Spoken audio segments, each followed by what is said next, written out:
संजय सावंत. मी सरांकडे मला वाटतं 2008 का 7 वगैरे त्यांचं न्यूजपेपरमध्ये ॲडव्हर्टाईज, त्यावेळेला ते ऑप्शनच्या स्ट्रॅटेजीज मराठी न्यूजपेपरमध्ये द्यायचे.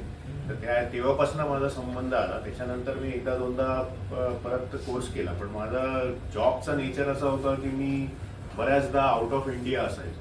तर त्याच्यामुळे एकदा मी बाहेर गेलो की परत मग तो सगळा कॉन्टॅक्ट तुटून जायचा.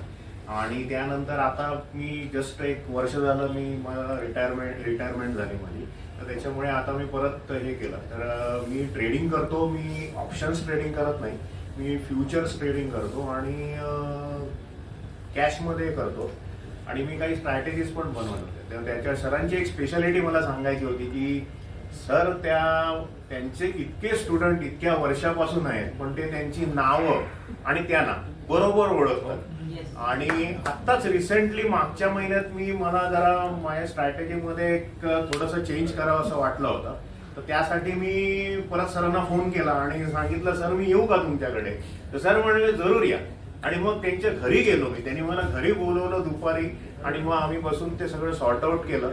आणि त्याच्यानंतर मी परत हे केलं. आता परत सरांना आणखी त्रास देणार आहे. आणि स्टॉक मार्केटचं सांगायचं झालं तर रिस्क मॅनेजमेंट सगळ्यात महत्त्वाची असते. आणि बाकी तुम्हाला थोडाफार कोर्स वगैरे तर करायचाच लागतो. ग्रेडीनेस जसं त्या साहेबांनी सांगितलं तसं तो पण एक हे आहे. आणि मी पण ट्रेडिंग करतो चांगल्या प्रकारे. फक्त मी माझं प्रॉफिट वगैरे जास्त टाकत बसत नाही ग्रुपवर, एवढंच.